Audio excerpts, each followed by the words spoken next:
अभी तो मैं पढ़कर दंग रह गया जब मैंने श्रीमती सोनिया जी का भाषण पढ़ा। उन्होंने सारे शब्द इकट्ठे कर दिए एक ही पैरा में।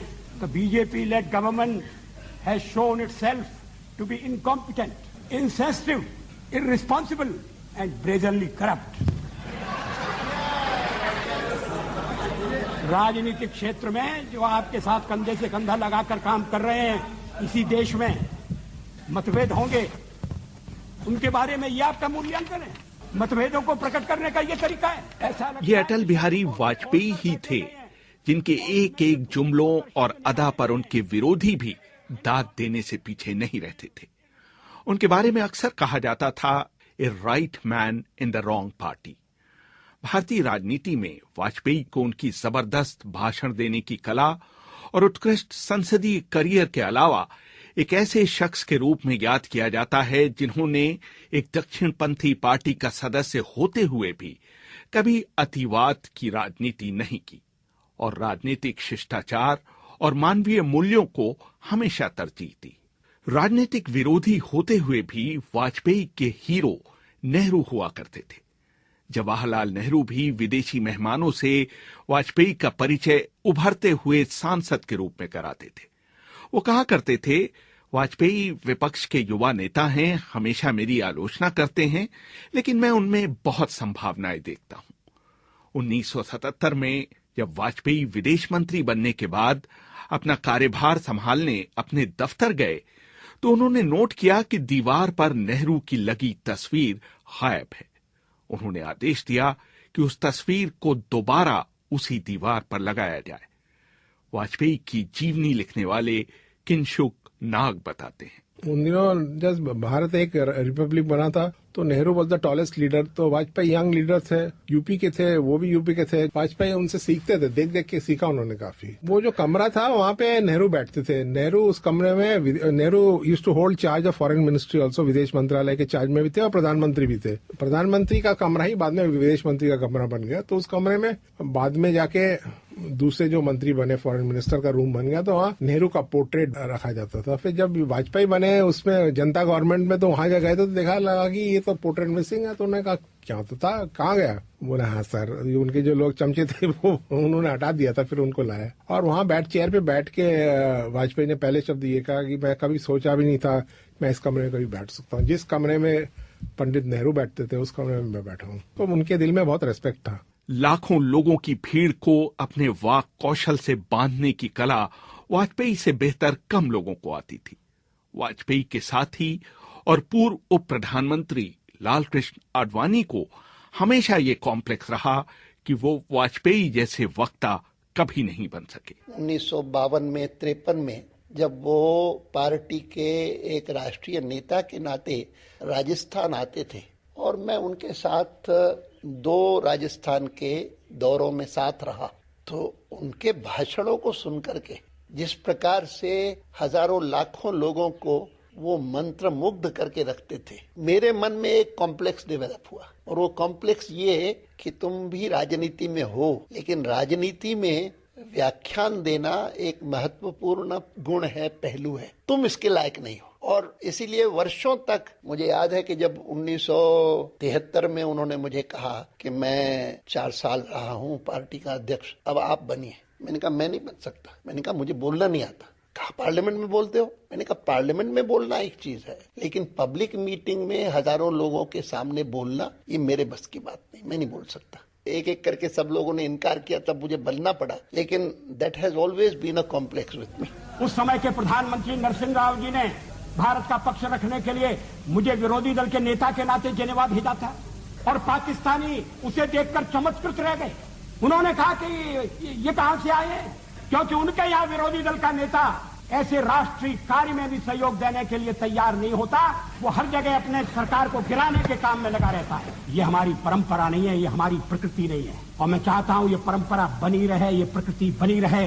सत्ता का खेल तो चलेगा, सरकारें आएंगी जाएंगी, पार्टियां बनेगी बिगड़ेंगी, मगर ये देश रहना चाहिए, इस देश का लोकतंत्र अमर रहना चाहिए। लेकिन संसद में दिए जाने वाले भाषणों के लिए वाजपेयी बहुत मेहनत करते थे।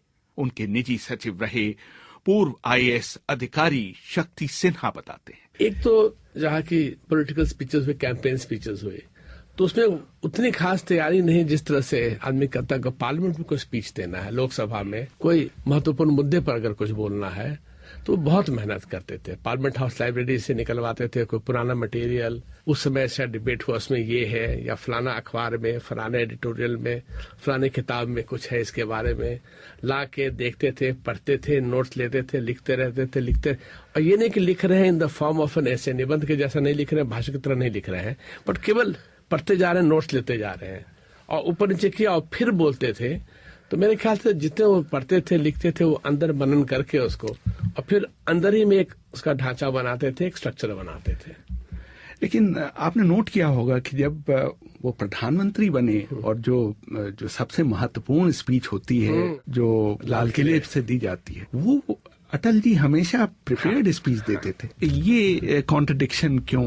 एक तो मेरे ख्याल से जो आदमी मैंने भारत को देखा था from a colony to emerging country, तो वो लाल किले का और प्रधानमंत्री का भाषण उनके दिमाग में जो इम्प्रिंट था, उसका महत्वता, सैंक्टिटी, तो चाहते नहीं थे कि वो कैजुअल स्पीच हो जाए, पॉलिटिकल स्पीच हो जाए।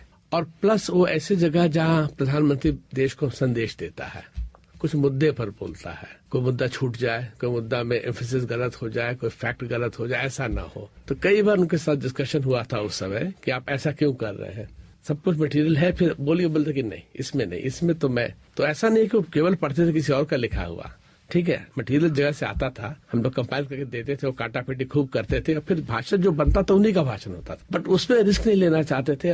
आजादी का दिवस है, देश को आप संदेश दे रहे हैं, तो मेरे ख्याल से उसके प्रेशर में वो नहीं चाहते थे कि लगे कि कैजुअल स्पीच है। पूर्व लोकसभा अध्यक्ष अनंत सायनम आयंगर कहा करते थे कि अंग्रेजी में सीपीआई के हिरन मुखर्जी और हिंदी में अटल बिहारी वाजपेयी से अच्छा वक्ता संसद में नहीं था।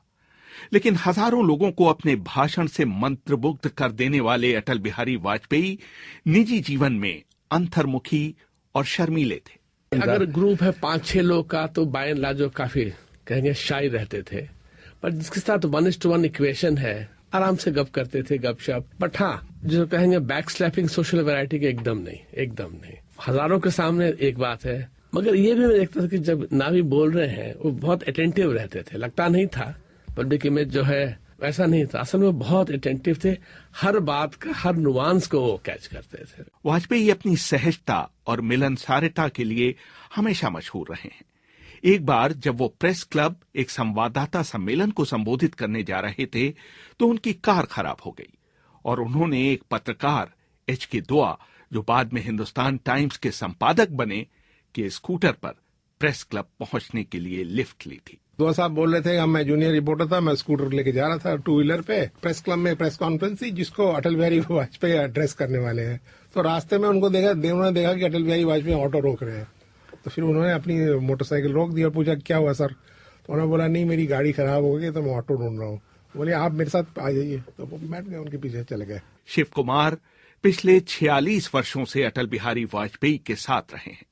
खुद उनके शब्दों में वो अटल के चपरासी, रसोइये, बॉडीगार्ड, सचिव और लोकसभा क्षेत्र प्रबंधक की भूमिका निभाते रहे हैं। मैंने जब उनसे पूछा कि क्या अटल बिहारी वाजपेयी को कभी गुस्सा आता था, तो उन्होंने एक दिलचस्प किस्सा सुनाया। तो एक बार वो बेंगलोर से आ रहे थे, हम अकेले रहते दोनों, 1 नंबर फिरोजशाह रोड पर। मैं गया बेंगलोर, लेने की जरूरत जाता था, उनको लेके आता था। तो हमारे कुछ और एक जगदीश माथुर हुआ करते थे पहले जनरल सेक्रेटरी, उन्होंने कहा शिव कुमार जी चलो आज पिक्चर चलते हैं। मैं भाई पिक्चर नहीं जाएंगे, हमको अटल जी को लेने जाना है। उन्होंने कहा देखो प्लेन देर से आएगा, इंग्लिश पिक्चर है, छोटी पिक्चर है और रीगल में है, जल्दी आ जाएंगे। जनरली बेंगलोर का प्लेन लेट आता था, पर उसमें मेरा दुर्भाग्य कहिए या क्या कहिए, प्लेन लेट नहीं टाइम पर आ गया, पिक्चर देर से छूटी। गाड़ी लेके मैं उनको लेने गया पर एयरपोर्ट पर, अटल जी नहीं, प्लेन आ गया, लिस्ट में नाम देखा, अटल जी आ गए और मकान की चाबी मेरे पास। अब मैं वहां से मेरे सारे देवताओं को मनाता हुआ पहुंचा, देखा तो वो हमारा जो लॉन है छोटा सा, उस पर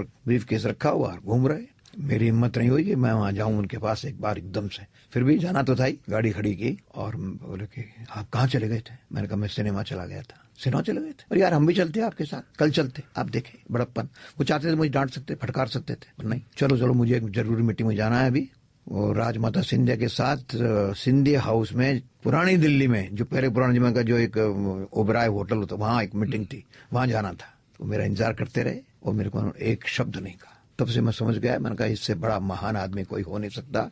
ये कालकूट विष पी सकते हैं, उसको गले से नहीं उतारेंगे। अटल बिहारी वाजपेयी की पैठ विदेशी मामलों में अधिक थी, लेकिन अपने प्रधानमंत्रित्व काल में उन्होंने आर्थिक मसलों पर ज्यादा काम किया।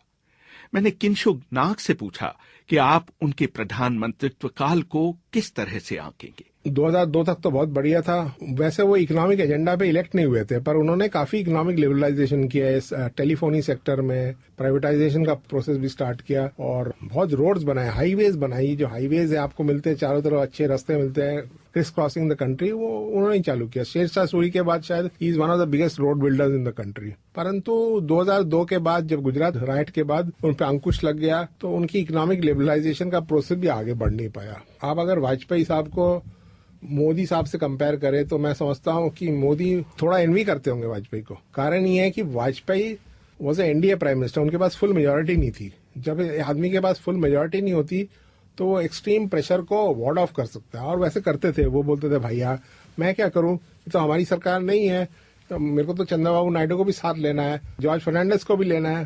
तो इस तरह से वो टाल देते थे प्रेशर फ्रॉम आरएसएस। मोदी साहब के पास तो फुल मेजोरिटी है, तो वो टाल नहीं सकते प्रेशर। रॉ के पूर्व प्रमुख एएस तुलत ने अपनी किताब वाजपेयी ईयर्स में लिखा था कि वाजपेयी ने गुजरात दंगों को अपने कार्यकाल की एक बहुत बड़ी गलती बताया था। किंशुक नाग भी कहते हैं कि गुजरात दंगों को लेकर वो कभी सहज नहीं रहे, कि वो बड़े अनकंफर्टेबल थे जो गुजरात में हुआ था, और वो तय कर चुके थे। और जॉर्ज फर्नांडिस भी राइट के बीच में आए थे, और तब जॉर्ज फर्नांडिस भी पूरी जानकारी ली थी उन्होंने। तो ये तय था कि वो वहां से मोदी साहब की रेजिग्नेशन लेंगे। और एक दिन रात को मेरे को याद है, मेरे को सुंदर सिंह भंडारी जो गवर्नर थे गुजरात के, उनके क्लोज कॉन्फिडेंट ने बोला कि अरुण जेटली साहब आए हैं और ये उनकी रेजिग्नेशन लेने, ये फिर इसके बाद ये दोनों जाएंगे गोवा में, जहां रिजाइन करेंगे नरेंद्र मोदी साहब। पर ऐसा हुआ नहीं। वहां पे जाके मोदी साहब ने अपनी इस्तीफा तो दी, पर लोगों ने, उनकी जो यंगर टर्क्स थे पार्टी के, उन्होंने चिल्लाना शुरू कर दिया, इस्तीफा मत दो, इस्तीफा मत दो।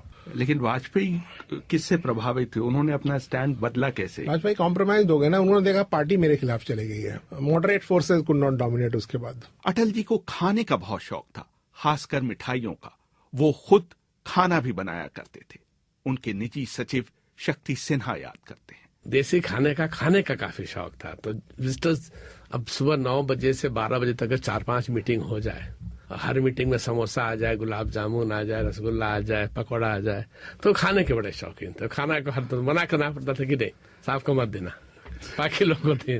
चाइनीज भी उनको पसंद? चाइनीज, प्रॉन्स, चिकन, काफी शौक। बड़े normal human being like anybody else. क्या कहा जाए, neither a saint nor a sinner, normal human being, warm hearted human being. इस समय अटल बिहारी वाजपेयी काफी बीमार हैं। 91 साल की उनकी उम्र हो चुकी है। न तो वो बात कर सकते हैं और न चल सकते हैं। कि न वो स्वस्थ हैं न वो स्वस्थ है, वृद्धावस्था रूपी बीमारी से ग्रस्त है। अभी भी आप लोगों से बातचीत होती है? देखिए, हमसे बात होती है, वो हम उनकी बात समझ जाते हैं, वो हमारी बात समझ लेते हैं, परंतु उनको बोलने में कठिनाई है, चलने में कठिनाई है, फुल सेंस में। अखबार की कटिंग रोज उनको दी जाती है। अब आज की दिनचर्या बता रहा हूँ। देखिए, बीमारी में 3 चीज की आवश्यकता होती है। एक अच्छा डॉक्टर हो, दवाई हो, उसके लिए पैसा हो, और सेवा करने वाले हो। न दवा की कमी है न डॉक्टरों की कमी है। 8 डॉक्टर 24 घंटे वहां रहते हैं रोटेशन से, और 4 फिजियोथेरेपिस्ट रहते हैं जो उनकी सेवा करते हैं। हम लोग भी सेवा करते हैं। दवा भी कहीं से मंगा सकते हो, परंतु वे शरीर की व्याधि है जो नहीं जाती तो नहीं जाती। वो सुबह करीब 6-7 बजे उनकी आंख खुल जाती है, फिर वो लिक्विड लेते हैं, कुछ चाय ले ली, कुछ ले लिया, कॉफी ले लिया, बिस्कुट एक ले लिया, फिर शौच हो जाते हैं। फिर फिजियोथेरेपिस्ट आ जाता है, वो एक्सरसाइज कराता है। फिर करीब 12-12:30 बजे वो स्नान करते हैं। उसके बाद में फिर थोड़ा बहुत भोजन करते हैं। भोजन में कभी दलिया ले लिया, कभी सूप ले लिया, इस तरह का जो पच सकता है भोजन ये करते हैं। शाम को फिर फिजियोथेरेपिस्ट आता है, फिर रात को सूप ले लिया, खाना ले लिया, और दिन में 2-1 घंटे सोते हैं और दिन भर पिक्चर देखते हैं या न्यूज सुनते रहते हैं। अगर पिछले 65 साल की भारतीय राजनीति की तुलना हॉकी या फुटबॉल मैच से की जाए तो अटल लिंकमैन की पोजीशन पर खेलते दिखाई देते हैं। वो बीत गए नेहरू काल और इस समय के मोदी काल के बीच एक कड़ी की भूमिका करते हुए भी दिखते हैं। हर तरह के शस्त्र से है सज्ज और पशुबल हो उठा निर्लज्ज, किंतु फिर भी जूझने का प्रण। पुनः अंगद ने बढ़ाया चरण, प्राणपण से करेंगे प्रतिकार, समर्पण की मांग अस्वीकार। दांव पर सब कुछ लगा है, रुक नहीं सकते, टूट सकते हैं मगर हम झुक नहीं सकते। रेहान फजल, BBC, दिल्ली।